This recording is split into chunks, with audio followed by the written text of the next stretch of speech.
truly understand your cat? Do you think you know all their habits and desires?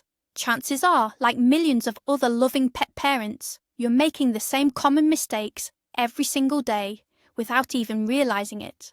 Today, we're going to talk about the 5 most common mistakes in cat care. And trust us, some of these insights will make you see your furry friend in a whole new light. This isn't just a list of tips, it's a key to understanding what's truly going on inside your pet's mind. Cats have lived alongside us for thousands of years, yet we often forget one simple truth. Beneath that cute exterior, the purrs, and the sleepy facade, lies a true predator with millennia-old instincts. We brought them into our homes, but we haven't erased their wild nature, and it's precisely this misunderstanding that's at the root of all our problems. We treat cats like small, fluffy humans, and that fundamentally is our biggest mistake.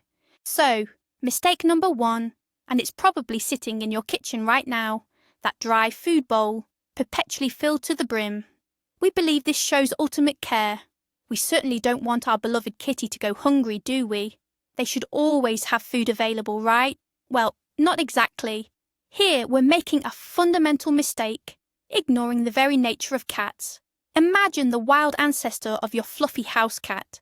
They weren't grazing in a meadow on kibble. Their life was a cycle.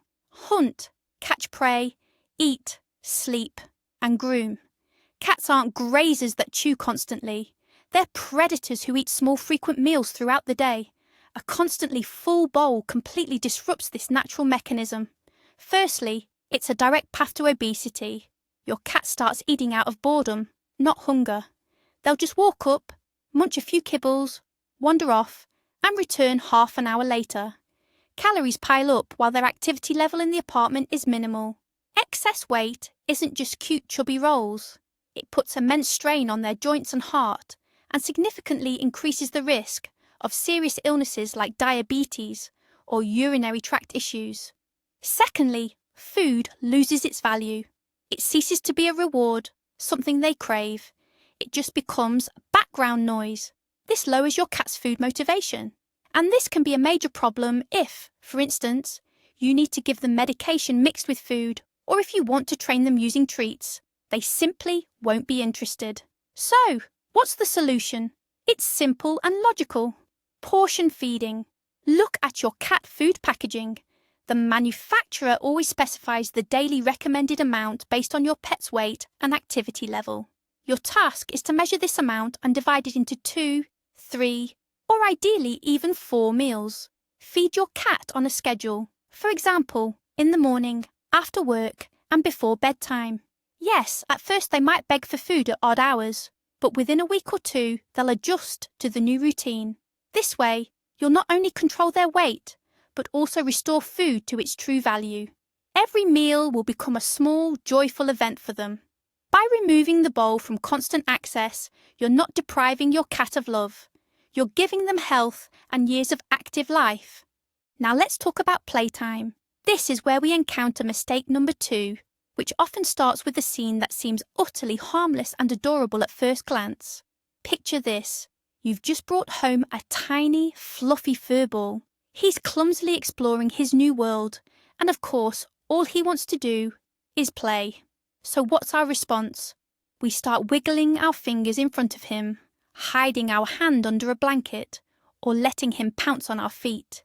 In these moments, we melt. We think, what a funny little hunter. His bites don't really hurt. It's so amusing. But it's precisely then that we, unknowingly, embed a dangerous program into our tiny predator's mind. We're essentially telling him, in his own cat language, see, this is prey. This is meant to be bitten, grabbed, and scratched. Months go by. The kitten grows into a strong, adult cat. His teeth sharpen, his claws lengthen, and his grip becomes far more powerful. Then one day, as you're simply sitting on the couch, he suddenly clamps down on your arm. This isn't cute or funny anymore. It hurts. We get angry, scolding our cat without understanding what happened. But the cat isn't at fault. He hasn't suddenly become aggressive or malicious. He's merely doing what we so diligently taught him all this time. The connection is firmly ingrained in his mind. His owner's hand or foot is the ultimate toy. He doesn't grasp why it was acceptable and fun before, but now he's being scolded for it. How can this be avoided? The rule is simple and unbreakable. Never use your body parts as toys. Your hands should be associated by your cat solely with petting, gentleness, food, and safety. They are for stroking, not for hunting. Always use intermediary toys for playtime.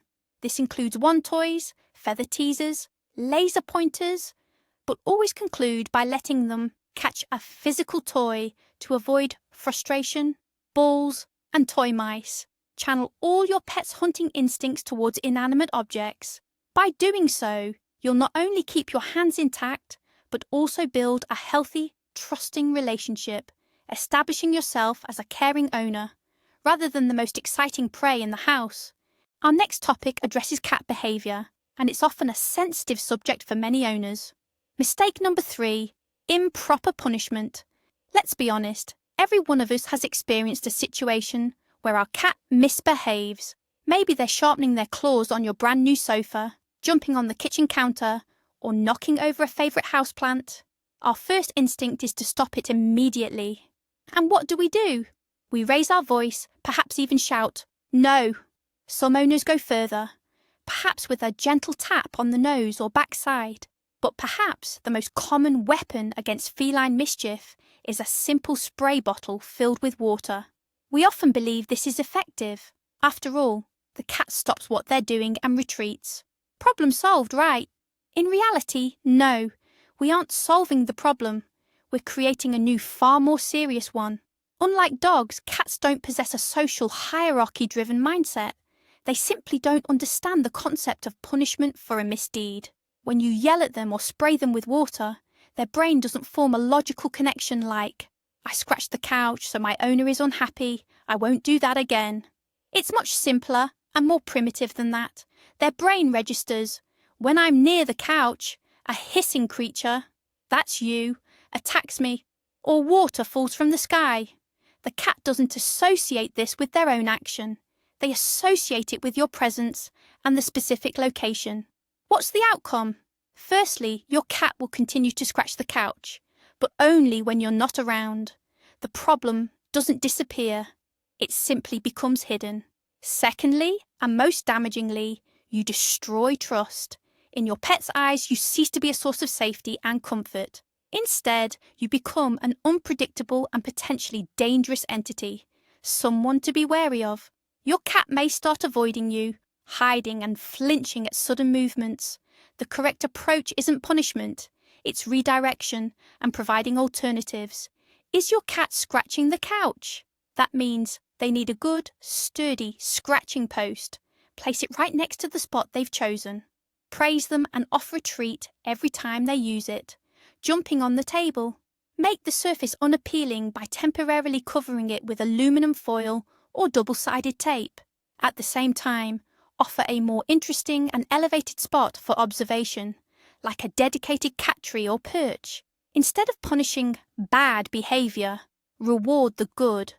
This is the only way to achieve the desired behaviour without becoming an adversary to your own beloved pet. But what about love and affection?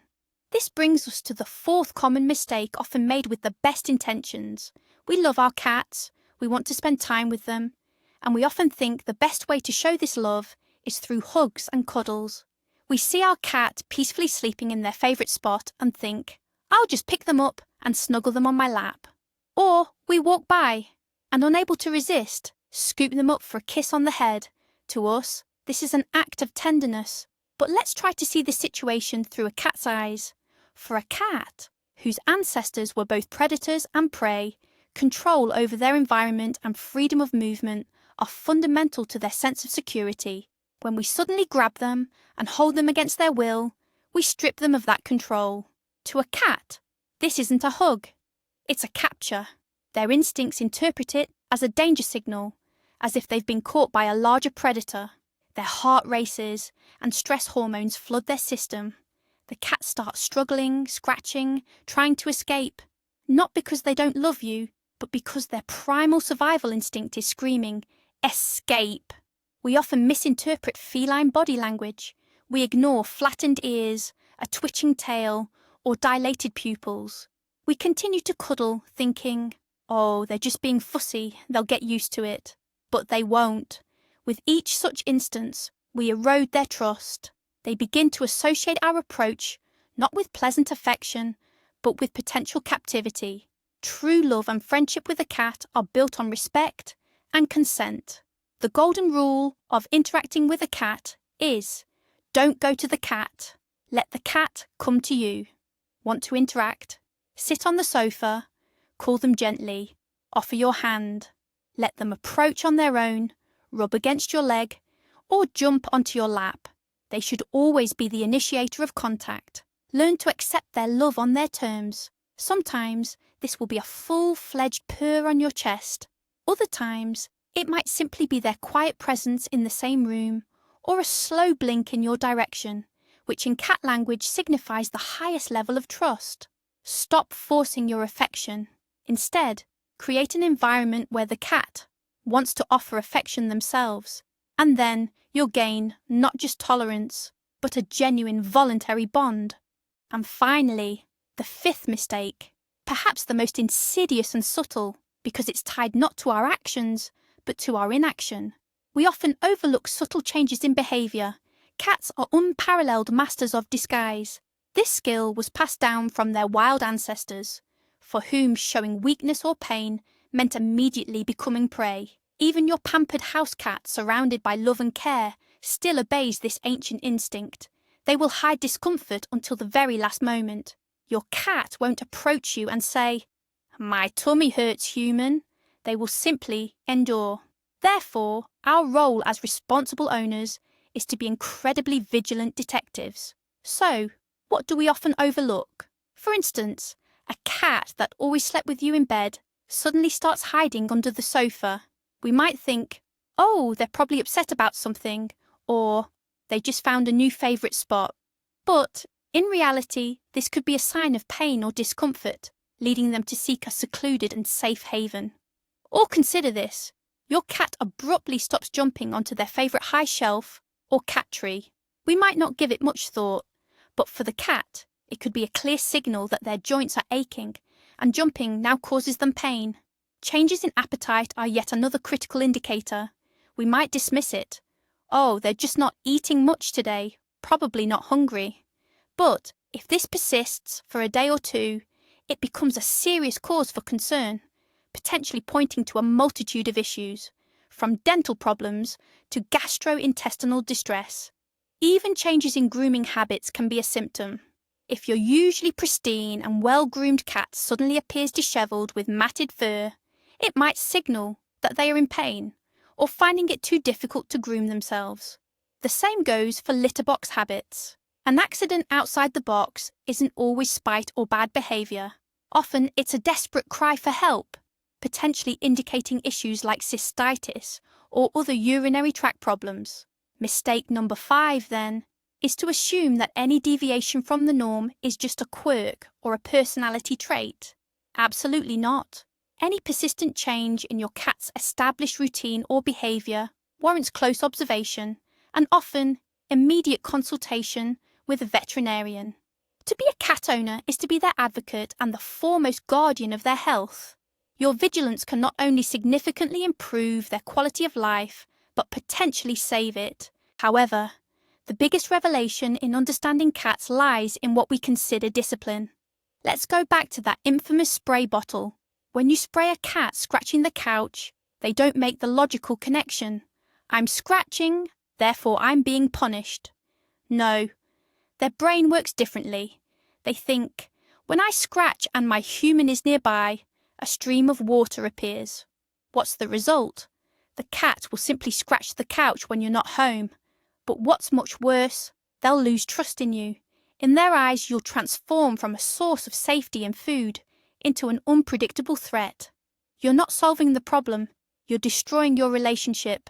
And this applies to any form of punishment. Cats don't understand the concept of guilt.